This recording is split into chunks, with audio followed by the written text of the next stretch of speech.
Hello, I'm Robert Levering, co-founder of Great Place to Work Institute.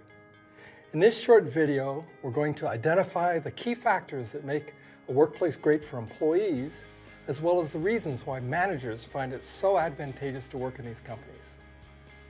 My own personal journey into the realm of great workplaces started in the early 1980s when an editor from a New York publishing house asked whether I'd be interested in writing a book entitled The 100 Best Companies to Work For in America.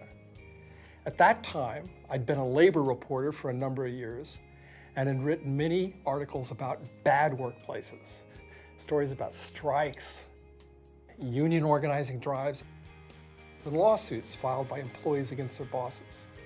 So I doubted there was enough material for the book she had proposed, and I suggested writing a book entitled The 100 Worst Companies to Work For in America. She said, "Sorry, Robert, but we don't have enough lawyers on our staff to publish that book." So, with my writing partner and fellow journalist Milton Moskowitz, I began scouring the country for good workplaces. Over the next 2 years, we visited nearly 150 companies in 30 different states and conducted interviews with some 3,000 employees. What we discovered completely surprised us.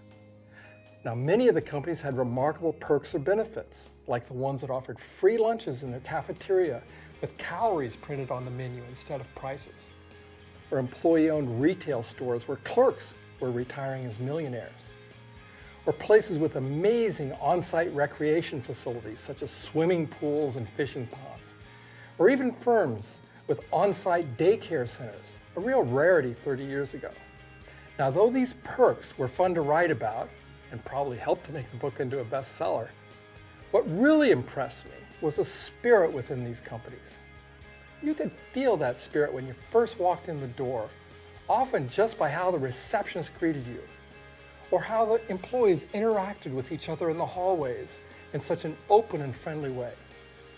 I began to ask, what did these companies have in common? I spent the next 2 years revisiting 20 of the very best workplaces and published a book called A Great Place to Work. What did I find out? I learned that what was truly distinctive about the very best workplaces was the way in which employees and the management got along with each other. In particular, based on the interviews I'd conducted with literally thousands of people, I observed an extremely high level of trust between the management and employees. By contrast, really bad workplaces are characterized by the lack of trust. In the book, I summed up what I had found by defining a great place to work as one where employees trust the people they work for, have pride in what they do, and enjoy the people they work with. The key distinguishing characteristic was trust. Since that time, I've continued on my journey into the realm of great workplaces, and with Amy Lyman, co-founded the Great Place to Work Institute, which now operates all over the world and does lists of best workplaces in more than 40 countries. The more we've explored these organizations, the more we've seen that it's not just employees who appreciate working in a great place. Managers also report several distinct advantages. They point to 3 ways in which they are better able to do their work as managers. First, their teams can focus all their energy on achieving business objectives. People don't have the various distractions that come from a low-trust environment, such as internal politics, poor communications, or lack of clarity about goals. Second, people are more willing to give their personal best. When people feel they are safe and secure, they're more willing to give creative ideas. So innovation thrives in a great workplace. And finally, managers say that people cooperate better. That's because people view each other as more than merely co-workers when they trust each other. They often use the term team or even family to describe this feeling of belonging to something bigger than themselves. And they often say they simply have more fun at work.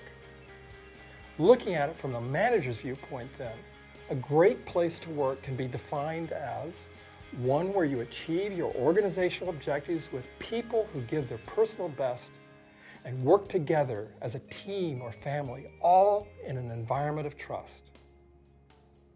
I hope that having a better understanding of what a great place to work looks like will help you as you embark on your journey to create yours.